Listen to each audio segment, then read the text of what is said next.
Coming up on 2020 on ID.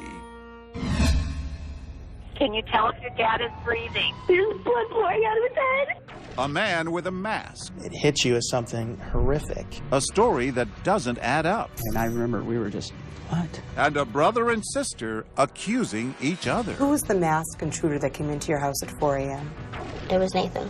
I didn't do it. My sister blames me for everything, and she always has.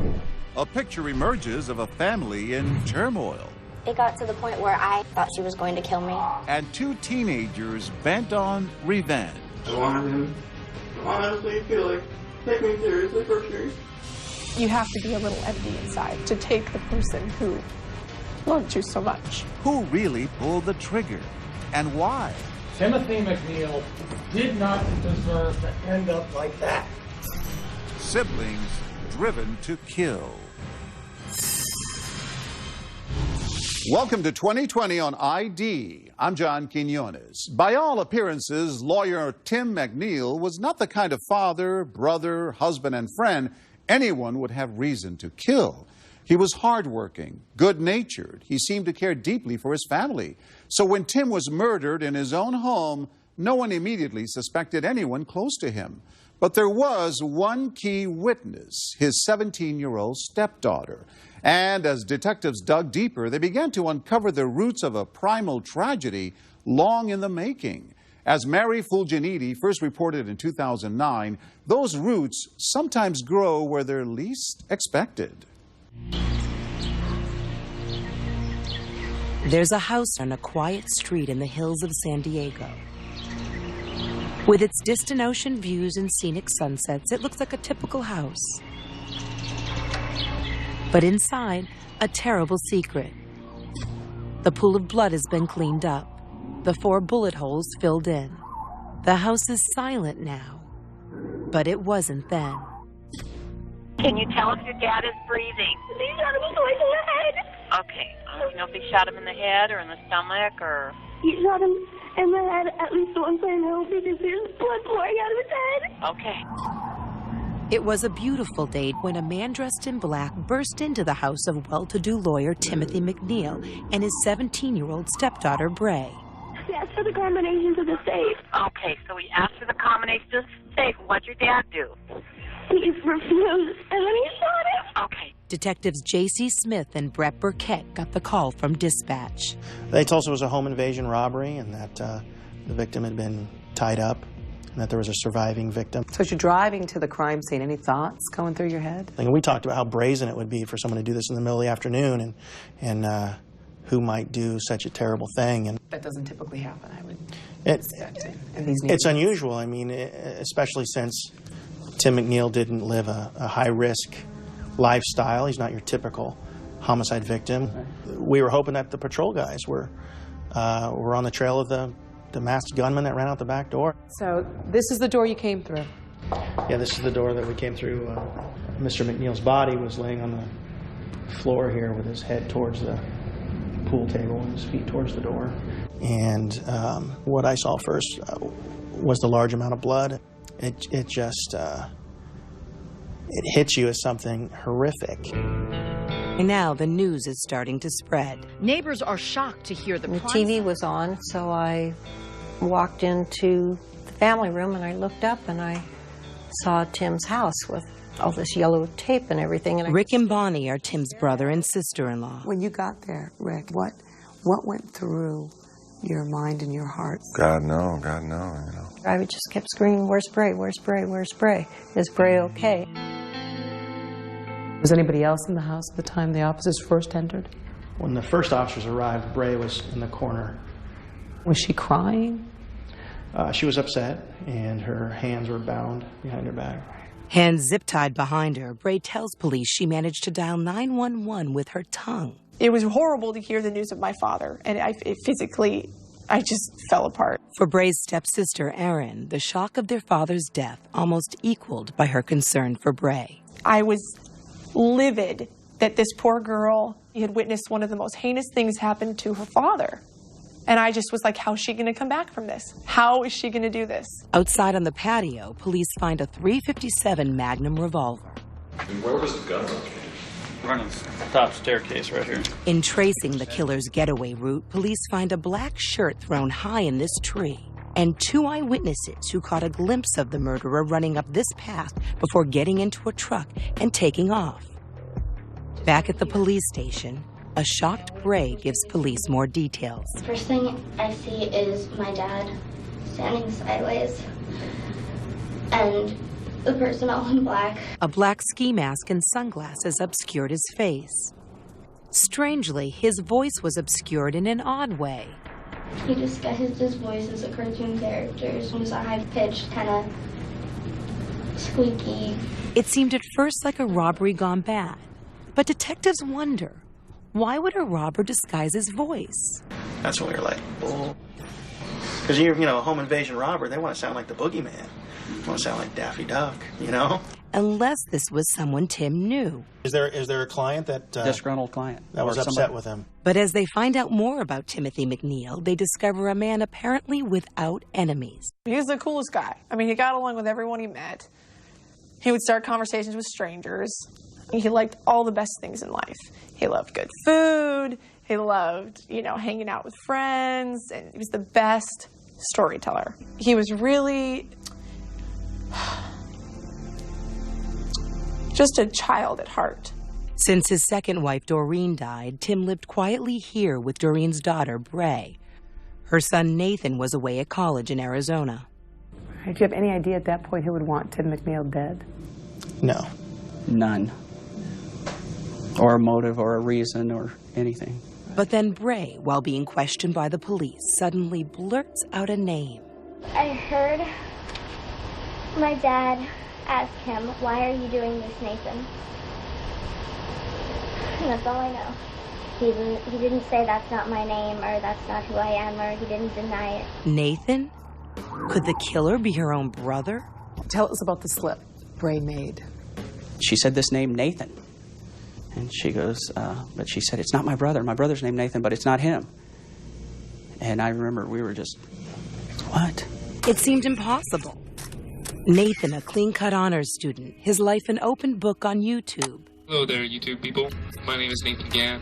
Interested in girls, a little goofy, but full of promise. And if Nathan killed their stepfather, why would Bray shield him? She adored her stepdad, Tim. Dad was daddy. And, I mean, he raised her. I mean, that was Dad. But police are beginning to think Bray is holding back important information. Maybe you call it our police sixth sense. Either she was holding up very well for what she had just seen, or there's a lot more to her story. But why would Bray or Nathan want Tim dead? When they were 4 and 6, Tim married their mother, schoolteacher Doreen Hansen, and made them part of his family. How did Tim treat Bray and Nathaniel? Oh, well, I mean, they were his kids. He treated them just like he treated me. But behind all this, a terrible secret. A family in turmoil. Their mother, Doreen, was suicidally depressed and had been abusing Nathan and Bray from an early age. Did you ever hear her demean Bray, or berate Bray, or put her down, or make her feel worthless? In my opinion, yes. Yes. Did you ever see her say, "I love you"? Oh, no. No. Did you ever see her put her arm around Bray to comfort her, to console her? No. For Nathan, it was much worse. What did Nathaniel go through growing up? She was physically violent with him, hitting him, hit him with sticks, ridicule him. He would be in the bathroom, bring his sister in and point out his penis and ridicule him about it in front of his sister. And then the names, I mean...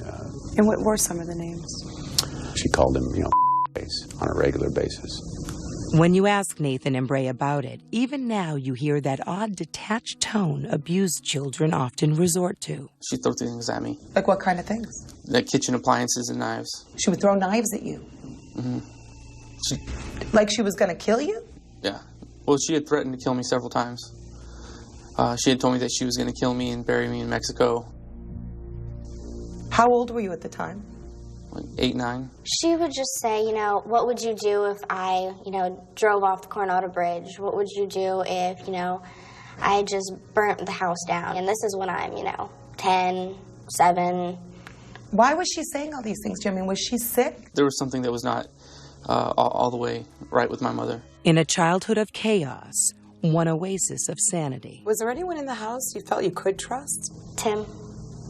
Did Tim just stand there and watch it happen, or did he ever defend you or try to defend you? You know, he'd step in, drink, that's enough. It was Tim who arranged for 12-year-old Nathan to go live with his grandmother in Arizona to escape the abuse at home. His name was rarely mentioned after that. It was really weird because I was still a kid, and it was never spoken about to me. He was just gone. Away from his mother, Nathan blossomed and became an honors student. But Doreen's condition was getting worse, and she was taking it out on her daughter. How bad did it ultimately get? It got to the point where I had to move to Tucson because I thought she was going to kill me. 16-year-old Bray was living with her brother, now a college student in Arizona, when a tragedy took place. My mom called and threatened suicide. It wasn't the first time, and Nathan was fed up. And she said that she was going to die. She was like, I need to talk to Bray. And, I guess I was asleep. I said, well, when she wakes up, I'll have her call you. So you didn't take her seriously? No. And she goes, fine, and click, hangs up. I didn't know that she had already taken a whole handful of pills. Their stepfather, Tim, found her dead the next morning. I guess she just wanted to say goodbye. Were you crying? Were you upset? Or were you relieved that this woman who was a monster to you is now gone? I was bawling. I couldn't stop crying for days. Yet you still loved her?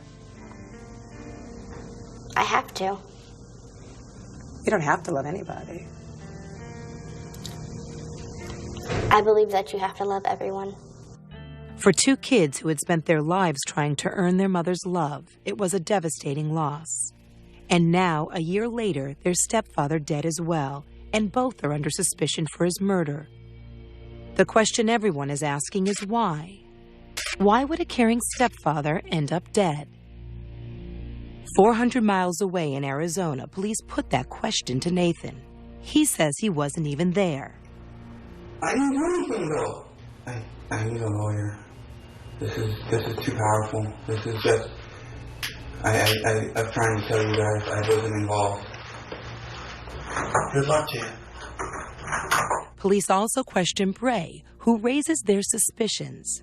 Were you surprised the killer left her alive? To leave a witness to that, it seemed unusual. Unusual things start to add up. Less than 10 hours after the murder, Bray sees a police artist sketch of a man witnesses saw running away from the murder house. And they're on the internet looking at the sketch, and Bray said she never saw the face of the killer, but when the sketch came out, she said, no, his jaw was more square-like. The police read Bray her rights, turn on a video camera, and then the statement no one saw coming. I'm usually not like this. I don't know if I need some treatment or what. You think she could be charged with anything? It did kind of start the whole thing, even if it was, I don't know, lapse of judgment or whatever. And I mentioned to one of my friends, Nikki, that like I wished I could, but that was about it. Wish you could what? That I wished I could like kill my dad or whatever. Coming up, both Bray and Nathan stand trial for Tim McNeil's murder. What the evidence shows is that a conspiracy to kill Timothy McNeil existed between Bray Hansen and her brother. And a sister turns on her brother. He said this is going to happen whether or not you want it. And if you're smart, you'll go along with it or you'll end up just like him. Who really killed Tim McNeil? Stay with us.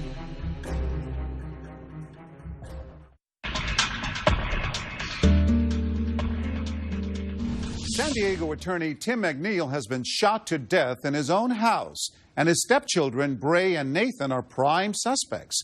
But which of them is the cold-blooded murderer, or are they both guilty? As Mary Fulginiti reports, a brother and sister, once close, are about to find themselves at odds with each other. They're both there. As far as I'm concerned, it doesn't matter who pulled the trigger. It was Nathan. I didn't do it. I think it's the only time I've ever really had my heart broken. Almost 2 years after the murder of Tim McNeil, the trial that will decide who killed him is about to begin. All rise. A brother and sister, both charged with first-degree murder. She says he did it. Who was the masked intruder that came into your house at 4 a.m.? It was Nathan. He says she must have done it because he wasn't even there. Tell me then, if you didn't kill your dad, what did you do that day? Where were you that day? I'm not allowed to talk about that day. But who's telling the truth? There are two brilliant lawyers for the defense, and the knives are out. She tried everything she could to stop her brother, Nathan Gann, from killing their father, Timothy McNeil. So even if you have to bury the brother, if it saves the client, that's what you sometimes have to do. Absolutely. She confided in friends that she wanted to have her stepfather killed or wanted him dead. You alluded that the killer could be Bray. If that's what the evidence shows, then that's what I'll argue, without second thought.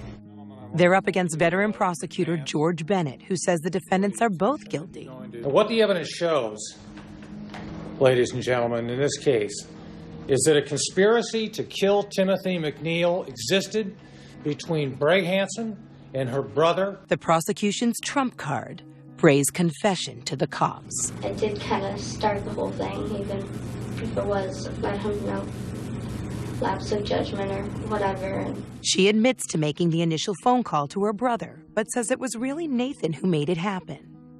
They hear her entire confession, and it is damning. I still can't believe I did this. It's not like me. Jurors listen spellbound as she describes her brother's instructions. She puts a spare key, a gun that once belonged to her mother, and money into a box on the back patio where he can find it. You made a key. I did. You took cash out of your account. I did. And you got the gun. I did. And you put all those items in a box and you left them on the back doorstep for the killer to get. Yes, I did.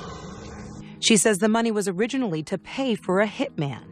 But then on July 19th at 4 a.m., she says she's awakened by Nathan, dressed all in black. He came in at 4 o'clock in the morning. Right. And he was like, here, whatever, blah, blah, blah. I was like, I thought this was over. I don't want to do this. Did he have a gun pointed at you? Yes, he did. And what did he say to you?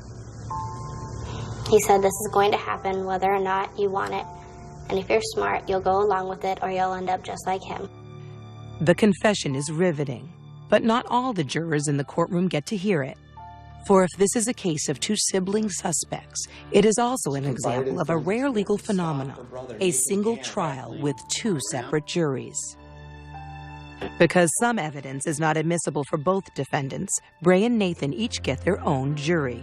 You are the blue jury. You will start out here, over where these folks are sitting right now. That's where the red jury will sit. One trial, two juries, two alternate versions of the truth, and two lawyers who are working all the angles. Hypothetically speaking, two different juries, you could have two different verdicts. Yes, you could.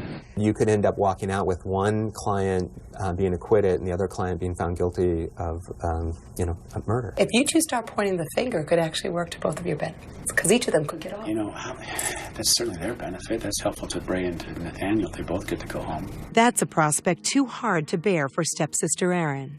You have to be a little empty inside and not know truly what love brings to your life to take the person who loved you so much from your life. But why would either kill their stepfather? In her confession, Bray paints a picture of a younger sister being controlled by her older brother. That's when he said, we're going to do this and you're going to help or else. Why didn't you call the police then? He's my brother. A brother hell-bent on revenge for childhood slights. Motivations begin to emerge. Did you ever say why he was doing it?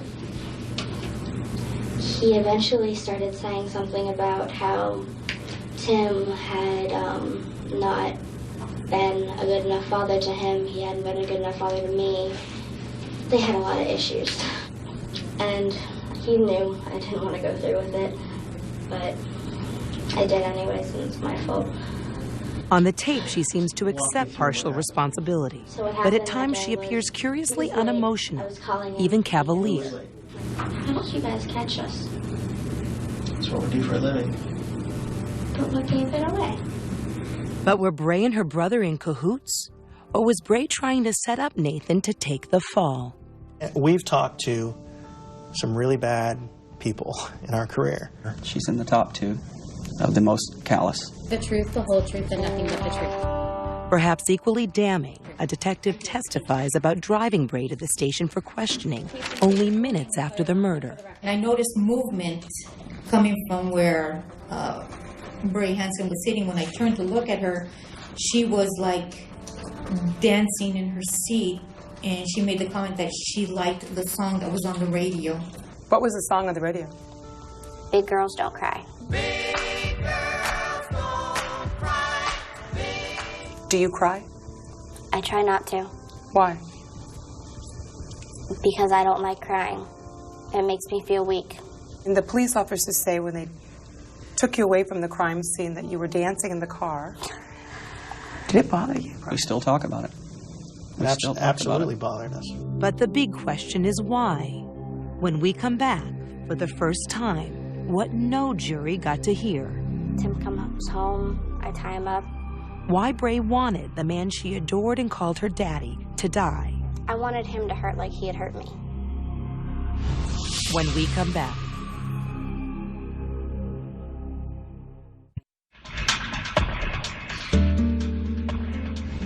Bray Hansen and her brother Nathan Gann are on trial for the murder of their stepfather, Tim McNeil. The prosecution's case rests largely on Bray's chilling confession, but with separate juries, will that be enough to convict both siblings? Once again, Mary Fulginiti. Her jury hears the videotape confession. He was like, okay, I'm going to have to shoot him. His jury does not. What is the evidence? Instead, what Nathan Gann's jury hears is a case based almost solely on circumstantial evidence about the day his stepfather was murdered. Police found a piece of clothing in a tree thrown off to the side. Up in the tree, there was a bundle of clothing. There was a black shirt and a black mask. The shirt police found thrown away on the killer's escape path had nothing to tie it to Nathan. But the mask found inside the shirt comes back as a match for Nathan's DNA. Mr. Gann matches the DNA that I obtained. But Nathan's lawyer proves the first time they tested the mask, it was not a match. Could the sample have been contaminated? Round 1, a draw. Are you making an identification of this person you saw? A witness puts Nathan at the scene. That gentleman right there. More or less. But I can't say I'm absolutely 100% positive. Another witness says the assailant got into a truck on this road. One of the neighbors actually saw him get inside the truck. It matched the description of Nathan's truck almost perfectly. If he doesn't see the paint, then it's not Mr. Gann's truck. Do you solemnly state under penalty? Most damning, perhaps, a jailhouse informant says Nathan confessed and seemed to know details only the killer would know. He said when he was running up the stairs, he threw him over the side, and they got caught in the tree. But Nathan's lawyer paints the informant as a liar. Is this the kind of guy you trust when he tells you a story? Is this the kind of guy you believe? For the juries, perhaps the most intriguing question is why?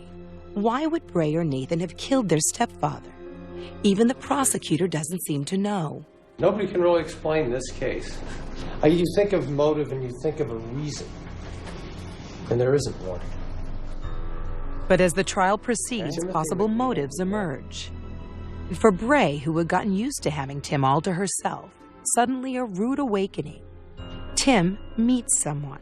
He was already there, sitting at the bar, and so I sat down, and he turned around at one point and saw me and kind of did a double take, and I just said, hello. Her name was Kim, a woman as calm as Doreen had been troubled. It was a fateful meeting in a bar that would end up changing this family forever. Tim was instantly smitten. I swear he's like a teenager. It was so wonderful to see him so happy because he'd gone through a lot. And I was just so happy that he'd found someone. He was basically going to cut me out of his life completely.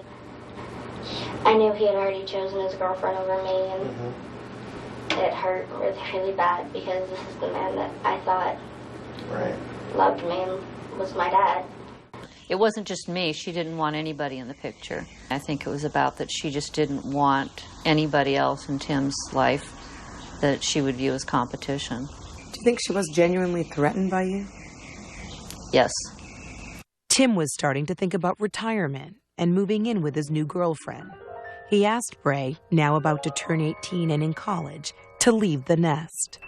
There was a confrontation. There was a big fight between Tim and Bray. Do you have any idea what that was about? He was just so incredibly frustrated with her behavior and her choices. Kim says a jealous Bray began rebelling and pushing against rules. But Tim was tolerant until a fender bender finally pushed him over the edge. He was contacted by an insurance company that she had done a hit-and-run accident. We had got into an argument, and he basically had said that I wasn't his daughter, that I was worthless, and he didn't know why he had ever let someone like me think that she could be his daughter, that I wasn't good enough. For any teenage girl, those were crushing words. But for a girl who had endured years of rejection from her mother, catastrophe.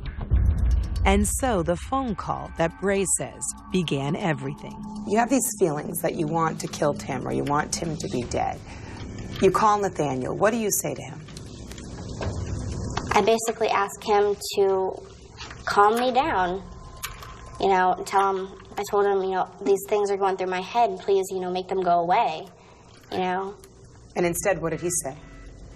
Instead, he said, well, you know, what if he weren't there anymore? And I was like, well, you know, that would be kind of cool. Why didn't you say, no, Nathan, I'm just having crazy thoughts? I was very hurt. I was very angry. I wanted him to hurt like he had hurt me. So you devised a scheme to kill him?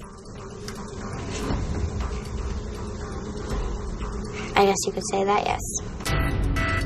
A plot begun by Bray. But she says it all came from Nathan. Whose idea was it to make a key and get cash? Nathan's. Whose idea was it to use a gun? Nathan's. Whose idea was it to stage it as a burglary? Nathan's. Take me through that day. What was the plan? Tim comes home? Tim comes home, I tie him up, and Nathan leans him down in the laundry room and shoots him. In the moments before, when you're upstairs and you hear Tim coming in, what's going through your mind?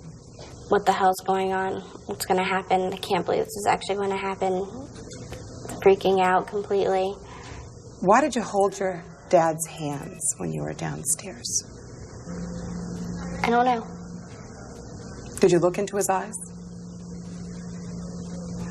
No. At one point, your hands are free. At one point, yes. Yeah, couldn't you have done something to stop it?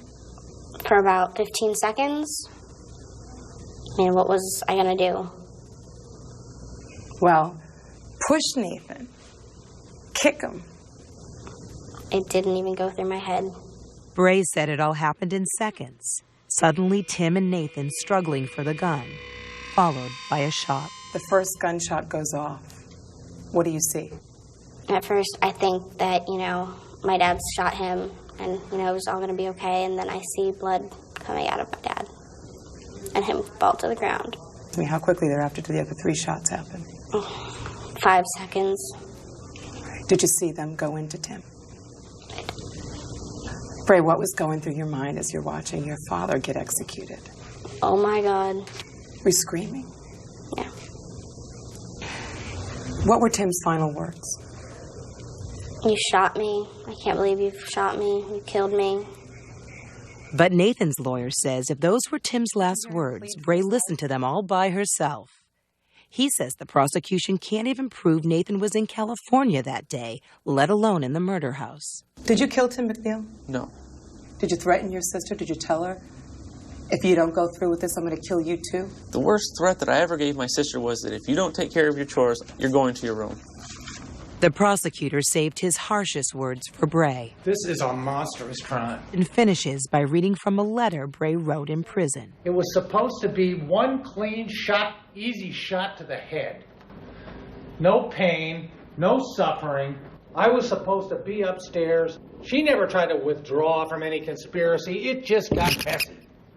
Timothy McNeil did not deserve to end up like that. And the only reason that he ended up like that is because of her and because of her brother. And those tears and that expression is too late. But the defense lawyers, speaking to their separate juries, do a brilliant job of finger-pointing.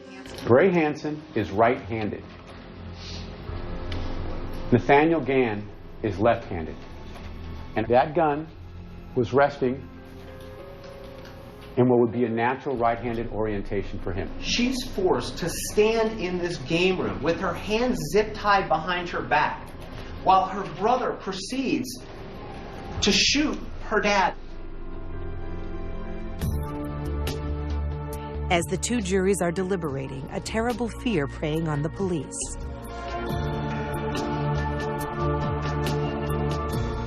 Could his jury think she did it and her jury think he did it? Because the police know something critical, the final twist. Another confession tape the jury never got to hear. I wanted him to honestly feel like, take me seriously for change.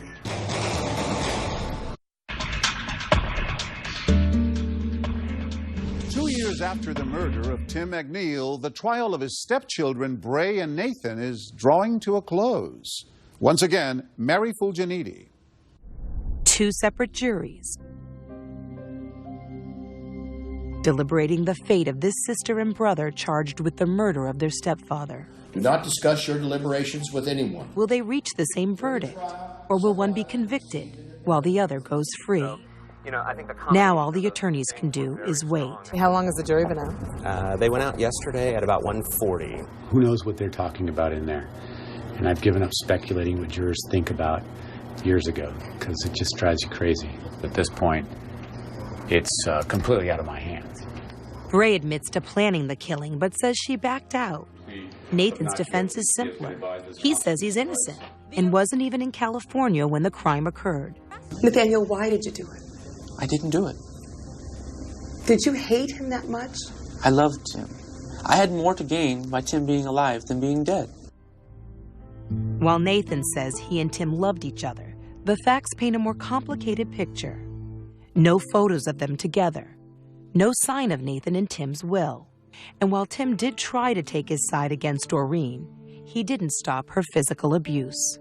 Your sister said that she put this plan in motion, but you're the one that came up with the details. Why would she blame you? Why would she implicate you if you had absolutely nothing to do with it? Well, my sister blames me for everything, and she always has. That's the older brother, younger sister complex. Nathan says it was Bray alone who killed Tim. Are you haunted by his pleas? Are you haunted by his final words to you, pleading for his life? I wouldn't know. He said, Nathan, why are you doing this? If he did, then there must have been someone else named Nathan there. He sounds pretty convincing, but there's one more twist to this story. A big one. Did you kill Tim McNeil? No. Then why did you tell the cops you did? All right. In this videotaped interrogation, which took place in Arizona the day after the killing, What's going on is you're under arrest. And for what? Murder. Nathan at first professes shocked innocence. What do you mean? But the police keep pressing him. The bottom line is you're right. Tim is dead. Your mother's dead. Your sister's in jail. And you're sitting in here under arrest for murder. And Nathan goes from emotional to confessional. Struggle. Everybody's struggle. You know, sometimes you get so scared. And after mistakes are made, there's just too much adrenaline. And it makes it so flash, so quick, and hard to really think about it. Would you mind if I did a quick demonstration? He even volunteers to reenact the killing. Absolutely. Use me. You know what I did? And another thing, I would your hands behind your back. Are my hands bound? Kind of let go like they're struggle. You know, try to get away. You try to jerk away or lunge or something. Try to take the gun. Well, Nathan, either you say yes or no if somebody asks you if you shot the fatal shot. You know, Why did you say yes? I don't recall. I don't think I said yes. Did you feel like you had to shoot him? Yeah. Well, after he was dying, put him out of his misery. I mean, what's the point? You stood over his head and shot him in the head, right? What's the point of that? So then sit there and plead to death. It was a clear confession of murder, all the more convincing given the rawness of his emotions. How did you feel, Nathan, when he went down? And details that finally seemed to bring clarity as to why he aimed a gun at the man who helped raise him. Did he look scared?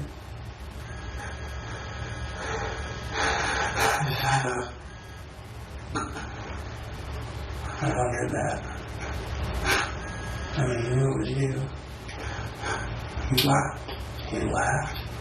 In the end, police say it all came down to the one thing a son yearns for from his father: respect. I remember Nathan saying that McNeil still didn't respect me. I wanted him to honestly feel like take me seriously for a change. I just dismissed me. But neither jury, deliberating separately somewhere inside this building, knows anything about this confession. Because of a legal technicality, it was not introduced into evidence. Will the jury make the right decision? Will they decide it was the stepdaughter jealous of the new woman in her dad's life? Or the stepson, disrespected by his dad for the last time? Hello? For the police, waiting for Nathan's verdict is nerve-wracking. 2 days go by, no word.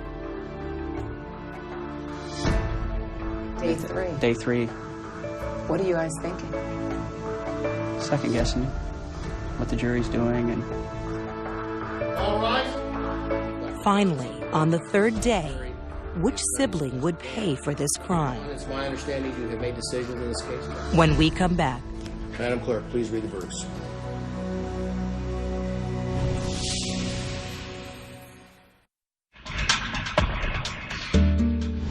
Bray Hansen and her brother Nathan Gann are on trial for murdering their stepfather. Now, jurors will decide their fate.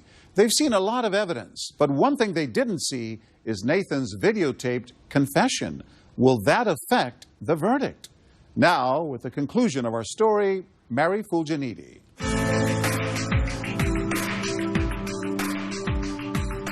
The moment of truth. And you have indicated that you have made decisions in this case. Is that correct, sir? Do you have the verdict forms? Please hand them to my bailiff. Nathan's verdict is read first. We, the jury, in the above entitled cause, find the defendant, Nathaniel Marcus Gann, guilty of the crime of murder in violation of Penal Code Section. Nathan gets 25 years behind bars. His jury concludes he did not pull the trigger. The said defendant did not intentionally and personally discharge a I think the firearm. verdicts were fair here. Nathan, the triggerman, is not guilty of using a gun. When you know he's the one that pulled the trigger. he's still guilty of first-degree murder. That's the bottom line, is I'm satisfied with the verdict.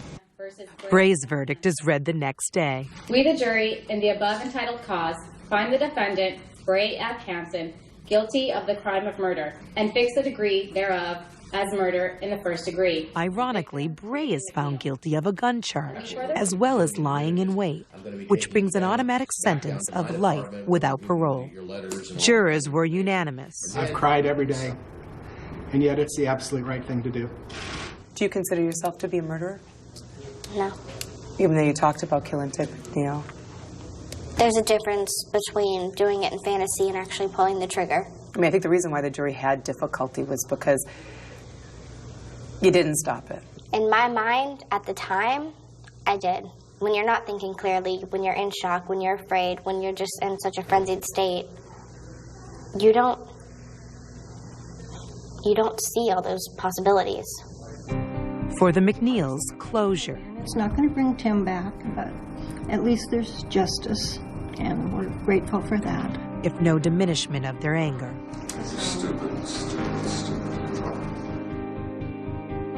It wasn't a heart attack or a car accident. It was planned. It wasn't even a crime of passion by two teenagers that made a mistake. It was cold, calculated execution. But incredibly, Tim McNeil's daughter Erin feels only grief. What would you like to say? to Bray. I mean, I just wanted to, I haven't even hugged her. I just wanted to go and just tell her, I don't know. I'll miss you. I'm mourning the loss of you as much as I'm mourning the loss of my dad. I don't know. I don't even know what to say to her. I think it'll take my whole life to probably wrap my mind around it. In an unaddressed letter found in Bray's cell before the trial, she tries to explain herself. I know this will be hard for you to believe because you loved him so much, but so did I, and I still do. The letter that you heard about at trial, her lawyer told us earlier today that letter, he felt, was going to be sent to you as an apology, as a way of explaining what happened.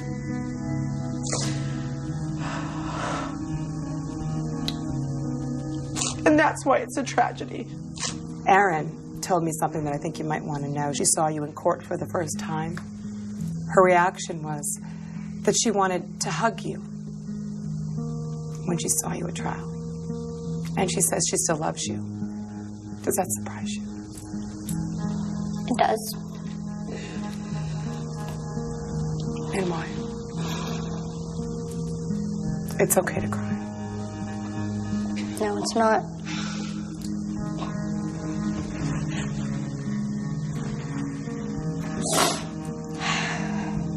Why does it surprise you? Because as much as he was my dad, he was her dad. Anything you want to say to Erin? That I'm sorry.